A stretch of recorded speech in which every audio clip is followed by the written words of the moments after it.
Well, Suella was right, wasn't she? Rwanda has been thwarted, as we all knew it would. What's been really striking about this is I'm sure Albie and some other panel members tonight will tell me how many lawyers there are as MPs in Parliament and how much money they spend on lawyers when they're looking at legislation.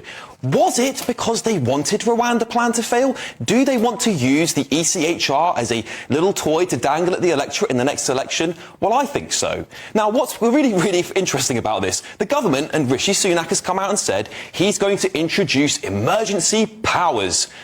All of a sudden, Rishi Sunak's managed to find some emergency powers he can introduce. Why wasn't he doing this a year ago, I wonder? Maybe it's because we don't want to reduce immigration in this country, as Suella has rightfully said. And now we know, once that emergency legislation comes through, that the ECHR is going to shove its boot on Britain's neck and try to stop any flight from leaving this country. There will be lawyers gluing themselves to that runway for a few bob, I can guarantee you that. But there are some simple solutions. In fact, I think even the Dominic Cummings even came out and said this, and I really don't like that man very much, but he actually made a very good point.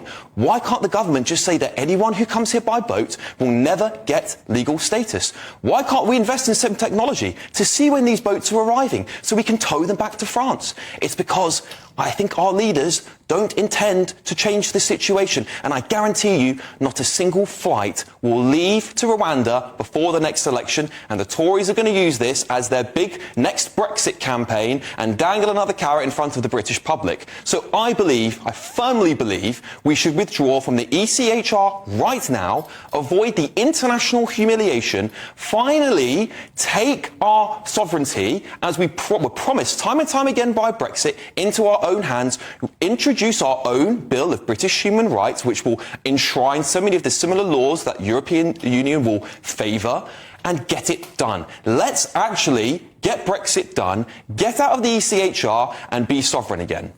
Now, Albie, the token Tory on the panel, what do you think about leaving the ECHR, and was Suella right? I'm relaxed about leaving the ECHR. I actually thought the British Bill of Rights, that I think it was Dominic Raab, that was his idea. Right. I thought that was a perfectly reasonable idea. The idea that we'd leave the ECHR and not replace it is a nonsense. Of course we would replace most of those rights that are in the ECHR and make them more appropriate to Britain.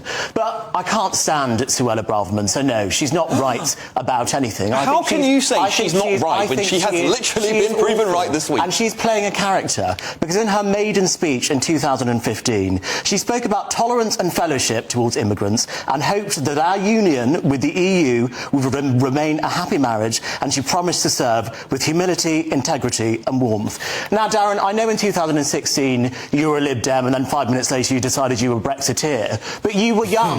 Suella Braverman, however, was an MP, that was her maiden speech, and she's done a complete 360. Well, Darren, let me ask you this. As someone, you know, who's famous for helping us get Brexit done, do you think we should leave the ECHR? Oh, God, absolutely. Yes, I think we should scrap the Refugee Convention. It's a 1951 convention that was built for the post-war age, and now 700 million people are technically able and permissible to come to this country under that convention. It's insane. I don't think it's going to happen as David Cameron as Foreign Secretary, though, is it? No, Let's face it. George Osborne actually said that, which was, of course, he was Chancellor under David Cameron, and he has said, under David Cameron as Foreign Secretary, we will not be doing any of this. Yeah. So that just is another reason why David Cameron is a wrong-un. And actually, I think it was David Cameron that suggested a British Bill of Rights originally, you know. I think Theresa May toyed with it.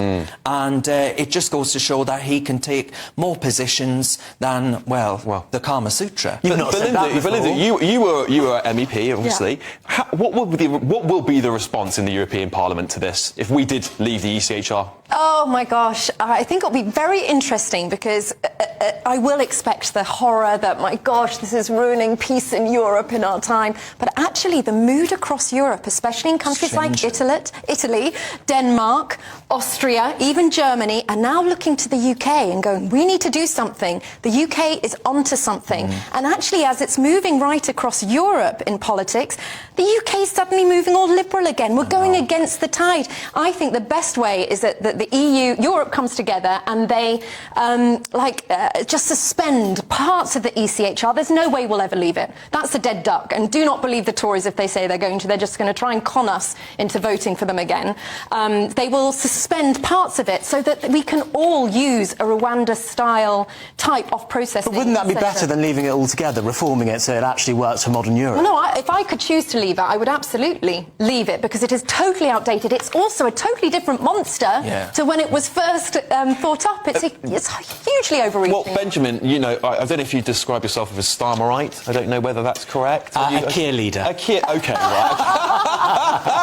How do you think Labour will respond? Let's say the Tories manage to get out of the ECHR by the next election, or use it as an election dangling tool. How do you think Keir's going to respond? Well, I mean, polling says that people have more faith in Labour to solve this problem than the Tories, because the Tories haven't done anything. You know, Suella Braverman is the Kim Kardashian of Parliament. She is obsessed with media attention, but never does anything. And I think the truth is that she said she'd stop the boats, she didn't. She said she'd leave the ECHR, she didn't. She said she'd stop the hate marches, as she called it, she didn't. She said she'd tackle anti-Semitism, there was no suggestion of a change in laws. She said she'd cut the hotel bills, she didn't. I mean, I don't understand why right-wingers like Darren are hoodwinked by this woman who does nothing. I call her Slow Sue, because she's slow to get anything done. Is it not the point, though, that Suella wasn't given the tools to stop the boats? I mean, there was no intention for Rishi Sunak to say, right, let's start towing the boats back. No, I don't think that's true. I think there's plenty of tools in the Tory party. She did actually propose the change after the hate marches, which she called out, and she has been the only politician to call this out consistently. But you know what? She tries to blame everyone else. And actually, I think it's quite the revelation of a politician. You know, politics is an art of diplomacy. Your inability to persuade anybody to go on that journey with you and to convince your colleagues is your failure. And also your colleagues who agree with you on Rwanda, who agree with you on Brexit, who agree with you on getting immigration down. She lacks the political acumen and skill to get through her programme. And I think, unfortunately, she was over-promoted. She should never have become the Home Secretary. And that's why I say it's a good thing, actually, that David Cameron is back, because it's someone who actually knows what they're doing. David Cameron really delivered for us. He got Brexit done. Thanks for that. But isn't the point here that, yes, you can bash Suella however long you want to, but she is right. There is no appetite in the high elite level of the Tories, which, you know, are now being surrounded by Rishi Sunak, as he's put all Jeremy Hunt, Grant Shapps, David Cameron, all the boring old Tories, the liberal class Tories. There is no appetite for them to cut immigration because of GDP figures. There's no political will at all in the Tory party to reduce immigration, and we need to get used to that.